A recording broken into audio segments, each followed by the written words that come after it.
Hello there, this is Darth Rabbit 07 coming to you today with another quick review.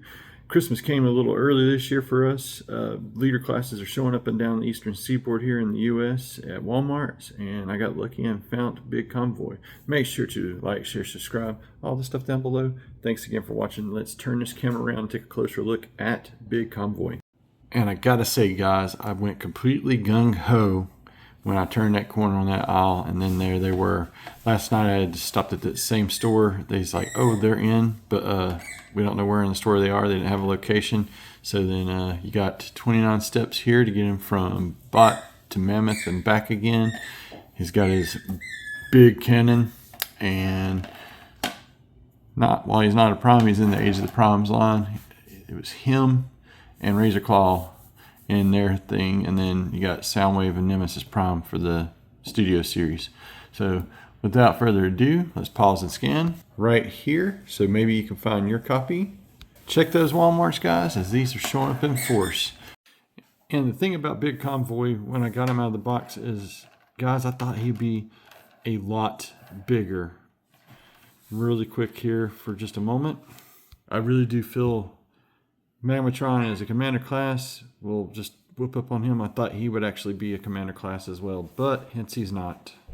That said, let's go through here and look at his accessories. We get 2 tusk, 2 hip cannon pieces right here, and his pew pew standard issue.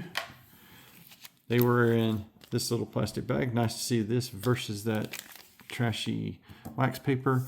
And then there is Big Convoy. This was packed off on the side, his big cannon, and we'll get into that a little bit later. It's basically the whole backside of the Mammoth and the trunk. And I think there's a way to store all that. Like I said, we'll get into that. This is how much kibble he's got on said back.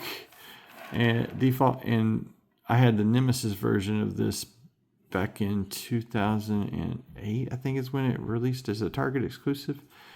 Same era was the Transformers alternators, and they just got through releasing Autobot Meister, which is their version of Jazz. So that's just the new pup gagging on one of the toys.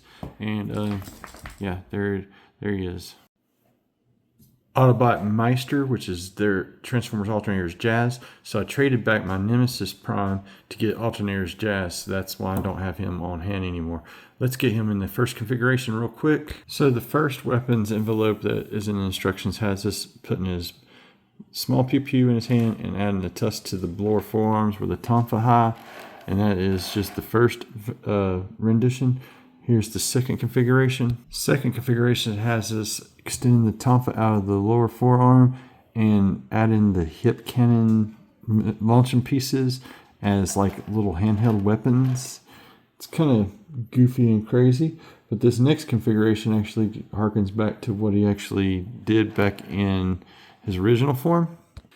Big Convoy 2 can hold his Matrix of Leadership in this configuration that has him fully loaded out with all the bits and pieces stowed. And while he has a lot of extraneous kibble, this is pretty much true. Don't remember that the back part could come off.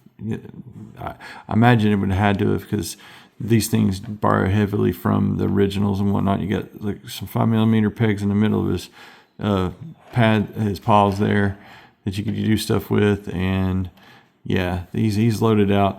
I could have swore these things weren't way down on his shins. They were actually like Megatron's hip waist cannon things, and pretty awesome all the same that he comes with it and can store his own matrix and hold it. And he does got like a little butterfly that helps with that. We'll go through that articulation next. We got one more configuration. The big cannon. One moment. Massively impressive the way this stores away inside of his chest there. And here he is in his final configuration with his big cannon. And I may not have done something just exactly right, because in the inset it shows that he's got it toward the ground with this holding it up, but he can hold it actually just fine the way I've got it there. Like I said, it's the first time I've transformed it, first time I've went through the instructions. Instructions wasn't really super duper clear, but you can have him square off now with Magmatron. And with both figures, the parts are just flying everywhere. Let's get him into his Mammoth mode. Almost forgot, guys. Let's go into that articulation with the actual bot minus the big cannon off his back, and just let you take a little quick spin of there.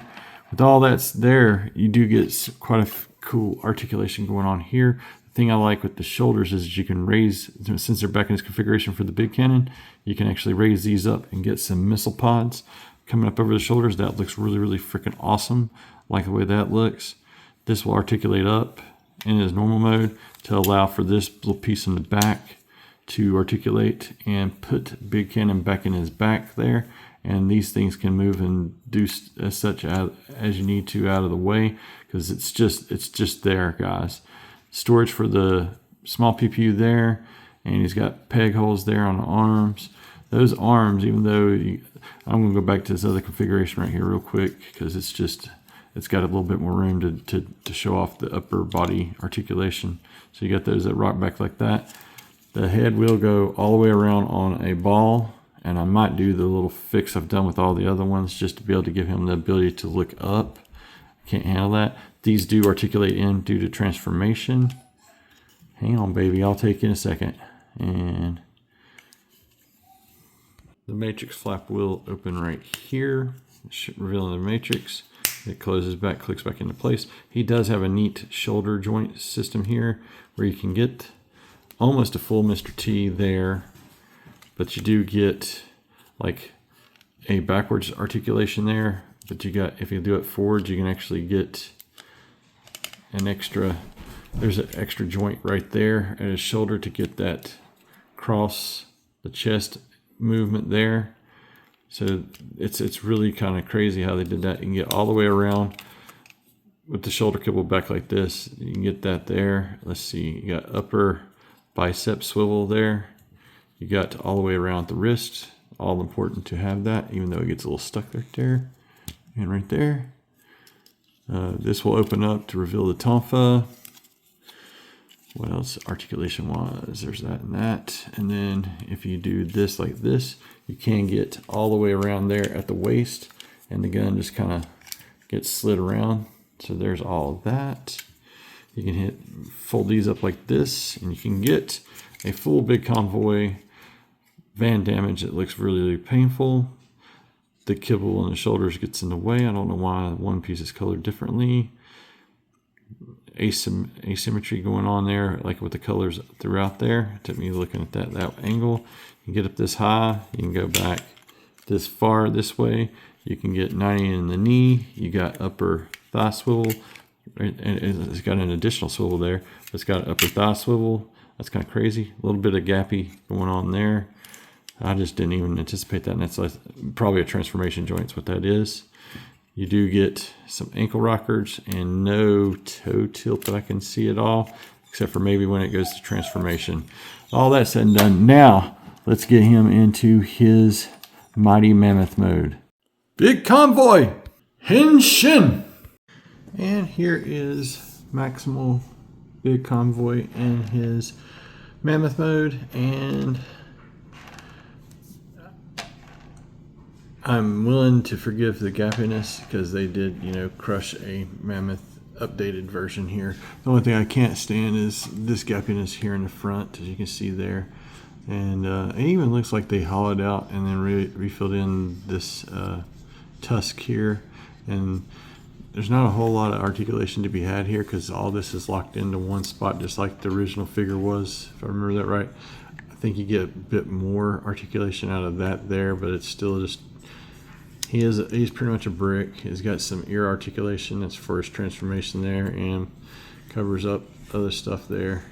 These tusks can rotate around and stuff, and you can do it as you see fit, but I don't think that's how that works on the actual Mammoth back in the day. I just really, that bothers me. And then this is what you get on the bottom there. So not much articulation, but for the most part, we got him in leader class form, and leader class as these days are shrunk down into the, like, so it's like a Voyager. I want to say he was a Voyager, but Voyagers were bigger back in the day. It's so wild how that, things get smaller and all that stuff. You got really, really great fur detail throughout and some eyes there, and I wonder if we're not that far off away to get an Ultra Mammoth and a Nemesis version of this guy. Still really a lot of fun. It looks really great down here. I want to say he's got a hidden weapon mode that he used to be able to do with the old one where he has the big cannon come out in his beast mode. I'm gonna try to fiddle around with that real quick. And with like the original figure, the old mold that this is update of, you got this like extra big mode, and you got the blast effects there that you can do there. It does do the parts formery thing, but it plays into that. He is a one-man army and living weapon there. So anyway, it's a little bit, you know, you got to use your imagination kind of thing, and it was definitely weird in Beast Wars Neo, but very awesome all the same, and I'm tickled to have this in hand. So let me get him back over into his robot mode. He doesn't do much more in beast mode, and we'll get him back over in robot mode and get this guy into some final thoughts. Some final thoughts on Big Convoy. Even with his limitations, I think what they did here with an updated figure with all the modern articulation, they still have hat tips and nods to the old gimmickry that's going on here, right down to the Matrix chest, but gone is the spring-loaded stuff, and in order to get a more articulated version of this. And just like Big Convoy, he's got some junk on his trunk, and a lot, by that I mean a lot of junk in his trunk, but I love that you can still strike those same poses and that kind of stuff, and it's a super update to a old figure that had a lot of fun play features. And is this perfect with all the waffling that's going on? Not so much, but you know, this is what Hasbro is going to do these days, and regardless of, you know, how much I would love for the engineering to improve with each, you know, forward moving release, they always tend to hollow it out a little bit more or take a step back in that department. But the paint work that's used in here and all that stuff, he looks really freaking awesome. I want to say that this right here where it was gray was actually chromed out on the original ones and stuff, and you know, the inevitable Nemesis version and the Ultra Mammoth versions are coming. I'm all about it. I can't wait to get a hold of them. That's going to wrap it up here with Big Convoy. I'm so tickled we didn't have to wait till February to get this in hands. Christmas came early. It's another Optimus Convoy, you know, it's a beast incarnation that I'm tickled to have here in hand, and it was really awesome to find that earlier today. Thanks again for watching my channel, guys. I recommend if you're a Beast Wars fan, make sure to like, share, subscribe, all the stuff down below. Thanks again for watching my channel, and that's going to wrap up Big Convoy from the Age of Primes release there. Hitting stores now. Check your Walmarts. Use my UPCs that I put in there, and I hope you guys have as much fun getting a hold of this guy in your hands. For those that are not able to find it in store, Hasbro Pulse is shipping, and I imagine Amazon's not far behind. Have an excellent week, everybody. Stay safe until all are one.